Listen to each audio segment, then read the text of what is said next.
Hi, 10th graders and families. This is Miss Belusa here, your MYP coordinator, just talking today about turning in your reflective report and helpful resources for you. So we are closing in on the personal project for 2021.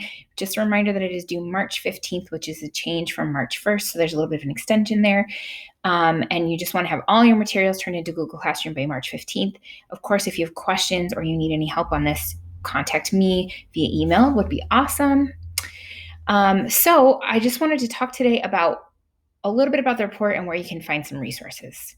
So if you go to the classwork section in Google Classroom, this is under reflective report, and there's a bunch of resources for you, including this PowerPoint, this slideshow, but just to kind of go through it. So essentially what you're doing with the reflective report is it's really like the meat and bones of the whole project, because it's where you're reflecting on what you did for your project and the process. And there is a template for you in the classwork section that I'll show you in a second, and it has literally all the sections done for you. It has all of the questions that you're going to want to answer in paragraph form if you decide to write this. And it essentially has everything that you need there. But it's just, how were you during the process? What are you thinking afterwards? As you reflect on this, what did you learn about yourself, about the purpose, etc.? And you want to give as much detail as possible, because the person who reads or listens to your report is the one who's marking and scoring, and they want to hear what that was like for you. Okay, and that will help you also if you decide, when you decide to put this on your college or career resume, if you're in an interview, especially colleges right now, they're really in love with passion projects. So when you're able to talk about this, it really helps, because they might have a question like, oh, I see you did your personal project. Tell me more about that process. And sometimes I can earn you a scholarship. For sure, it looks really, really dope because you're organized, you figured out how to do these sort of life skills. Okay, so the requirements are in the following. It can be oral, meaning you could make a video like I'm doing right now, or you could just do an audio recording, or you can write and type this up. Again, in the classwork section, there is a template form for you that already has your sections for you, and it has questions to help guide you in answering. I recommend using this for the oral and the written report, because again, even with the oral one, you want to stay organized, you want to be clear. Okay, so if you decide to do the oral one, that's 8 to 12 minutes in length. You should still have some kind of headers, or maybe like an outline in the beginning, and then you're going to make some sort of a video file or an MPV, and then you're going to share that with me and or put it on Google Classroom. This says March 1st, but remember we changed that to March 15th. Just a reminder on that one, we decided to give an extension given all the circumstances. Okay, and then we have, for the written report, it's 1,500 to 3,000 words, which sounds like a lot, but it's really only about 2.5 pages double spaced. And I have found in my many years of doing this that it usually takes students about 2 to 3 hours to really put their thoughts on paper and to do some cleanup work. And I, of course, am happy to help you with this. And if you get it to me early enough, we can take a look together at it. And again, it's all about you. With both of these, you need to have your bibliography, so that's your list of sources, and your appendices attached.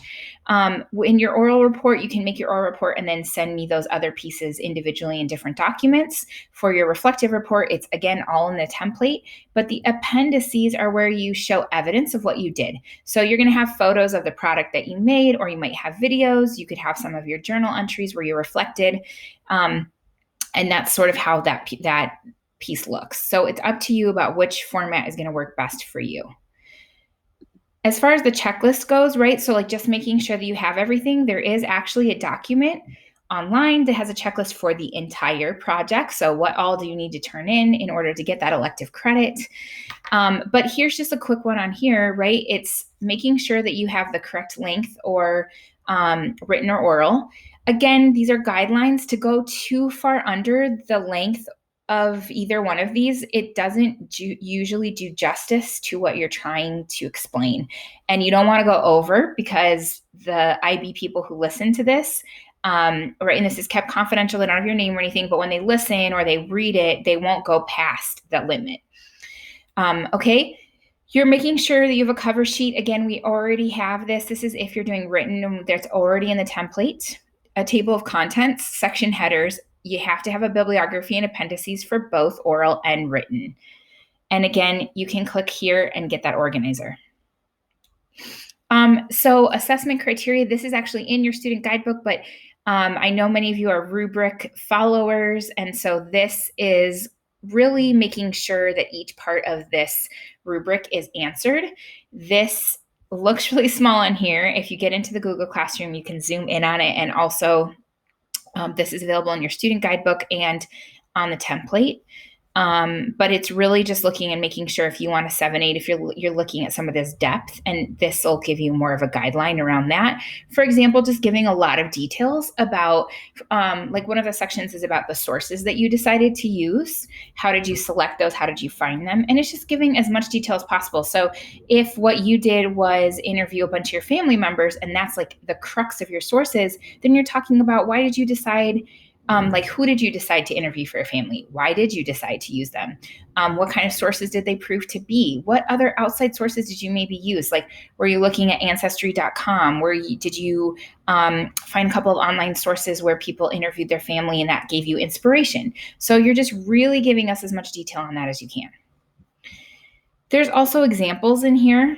Again, and there's more in the classwork section. Like there's, if you go there, there's more examples. Here is an example of a written reflective report from a few years ago with a student who knitted pride flags, like different kinds of pride flags. I actually still have it in my office. And that was like bringing awareness to all the different sexualities and possibilities around gender and sexuality, which at the time was a little different than it is now, right? So things have changed since, I don't know, this was like 5 or 6 years ago. So that is an example of their reflective report. There's also, this is an example from someone in an international school who did a video report. And again, they did a whole video. You're not expected to do this kind of fancy video. You can literally sit like I am and record an oral report.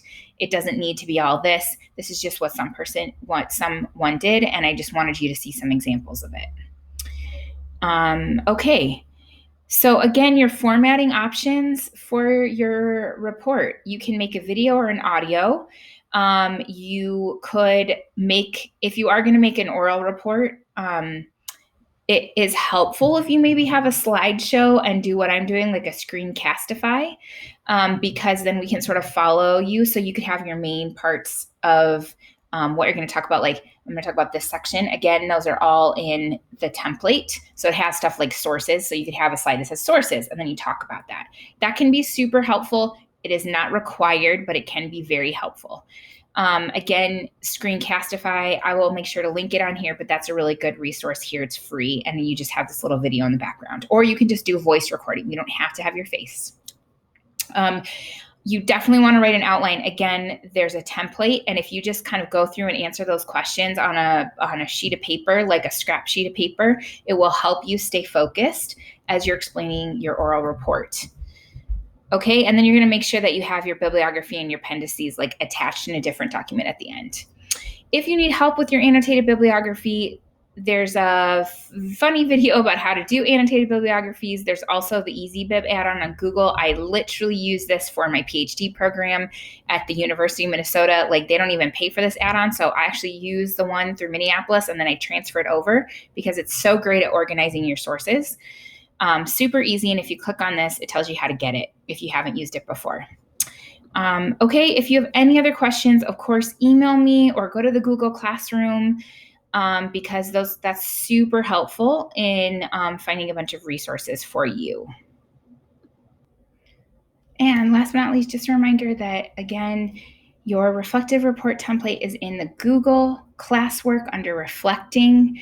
I can't switch over in this video to show you where, but if you go to classwork, it says reflecting, and you can find examples. You'll find this PowerPoint, and you'll find the template. Again, look for the words template. It should actually be in your Google Drive, but just in case it isn't, you can get it there and you can make a copy It has all your section headers. It has the bibliography section for you to fill out. It has your template, and it has guiding questions for each section. And again, these are things like, why did you do what you did? What did you learn? Those kinds of things. So again, very, very simple for you to just think back and give responses. And again, if you have any questions, please let me know. It's due March 15th in Google Classroom. And if you have any trouble turning it in, again, let me know. I will have a turn in button and it'll have everything you need. Thanks. Good luck as you wrap up.